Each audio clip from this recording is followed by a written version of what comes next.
computer audio. Oh, okay. Okay, so Yep, go ahead. all right. Hi, everybody. I'm Giovanni. I'm Mr. Giorgio's son, and today I'm going to be reading chapters 7 and 8 of Charlie and the Chocolate Factory.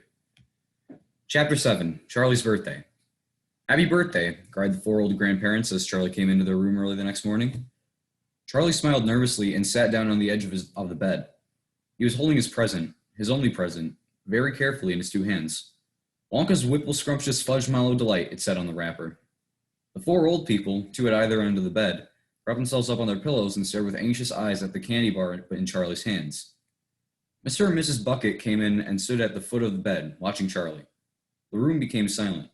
Everybody was waiting now for Charlie to start opening his present. Charlie looked down at the candy bar. He ran his fingers slowly back and forth along the length of it, stroking it lovingly, and the shiny paper wrapper made little sharp crackly noises in the quiet room. Then Mrs. Bucket said gently, "You mustn't be too disappointed, my darling, if you don't find what you're looking for underneath that wrapper. You really can't expect us to be as lucky as all that." "She's quite right," Mr. Bucket said. Charlie didn't say anything.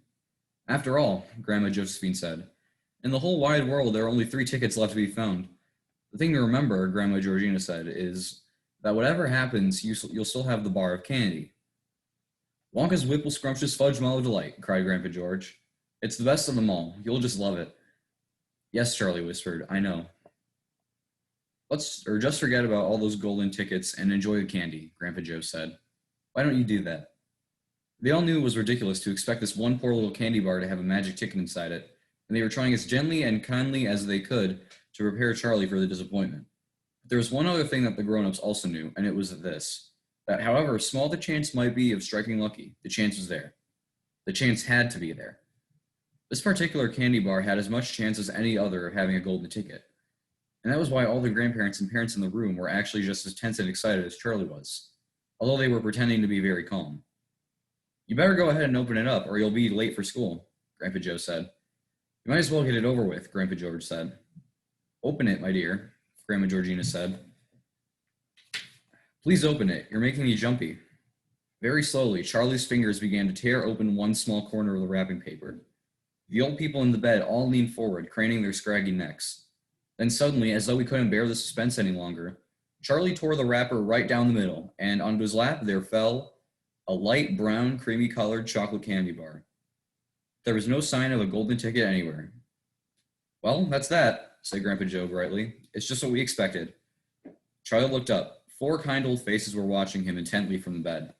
He smiled at them, a small, sad smile. Then he shrugged his shoulders and picked up the candy bar and held it out to his mother, and said, "Here, Mother, have a bit. We'll share it. I want everybody to taste it." "Certainly not," his mother said. And the others all cried, "No, no, we wouldn't dream of it. It's all yours." "Please," begged Charlie, turning around and offering it to Grandpa Joe.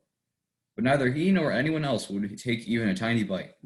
"It's time to go to school, my darling," Mrs. Bucket said, putting an arm around Charlie's skinny shoulders. "Come on, or you'll be late."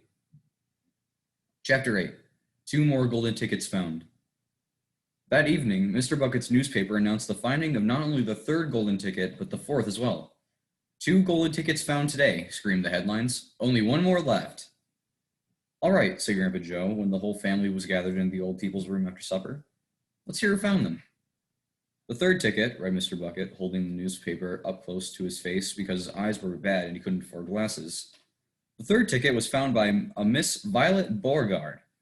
There was great excitement in the Beauregard household when our reporter arrived to interview the lucky young lady.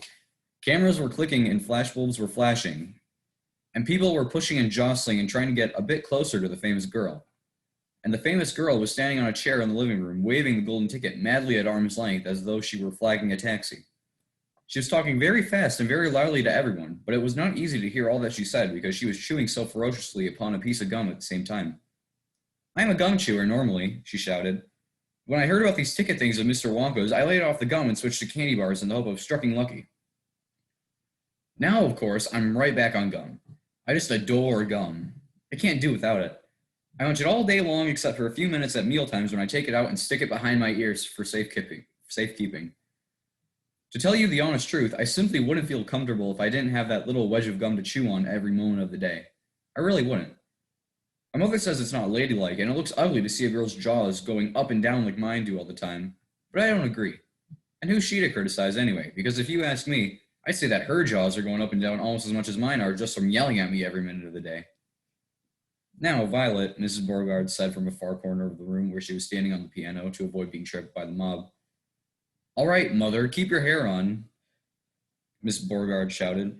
And now, she went on, turning to the reporters again, it may interest you to know that this piece of gum I'm chewing right at this moment is one I've been working on for over 3 months solid. That's a record, that is.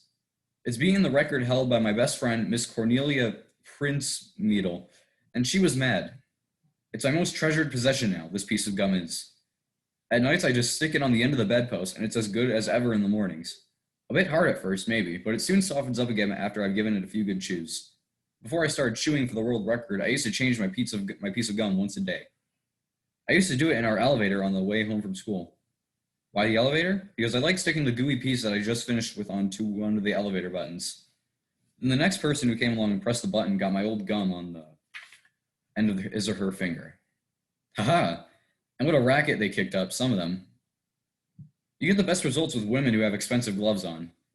Oh yes, I'm thrilled to be going to Mr. Wonka's factory, and I understand that afterwards he's going to give me enough gum to last me for the rest of my whole life.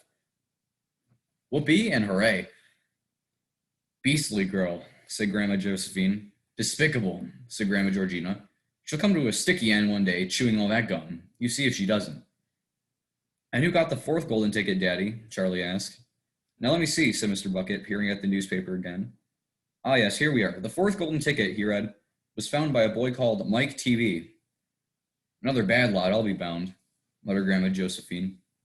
Don't interrupt, Grandma, said Mrs. Bucket. The TV household, said Mr. Bucket, going on with his reading, was crammed, like all the others, with excited visitors when our reporter arrived. But young Mike TV, the lucky winner, seemed extremely annoyed by the whole business. Can't you fools see I'm watching television? He said angrily. I wish you wouldn't interrupt. The 9-year-old boy was seated before an enormous television set with his eyes glued to the screen, and he was watching a film in which one bunch of gangsters was shooting up another bunch of gangsters with machine guns. Mike TV himself had no less than 18 toy pistols of various sizes hanging from belts around his body, and every now and again he would leap up into the air and fire off half a dozen rounds from one or another of these weapons. Quiet, he shouted, when someone tried to ask him a question. Didn't I tell you not to interrupt? This show's an absolute whiz-banger. It's terrific. I watch it every day. I watch all of them every day, even the crummy ones where there's no shooting. I like the gangsters best. They're terrific, those gangsters, especially when they start pumping each other full of lead, or flashing the old stilettos, or giving each other the 1, 2, 3 with their knuckle dusters. Oh boy, what wouldn't I give to be doing that myself? It's the life, I tell you. It's terrific. That's quite enough, snapped Grandma Josephine. I can't bear to listen to it. Nor me, said Grandpa Georgina. Do all children behave like this nowadays? Like these brats we've been hearing about?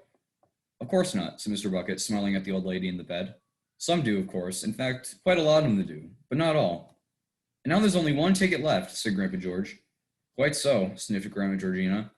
And just as sure as I'll be having cabbage soup for supper tomorrow, that ticket will go to some nasty little beast who doesn't deserve it.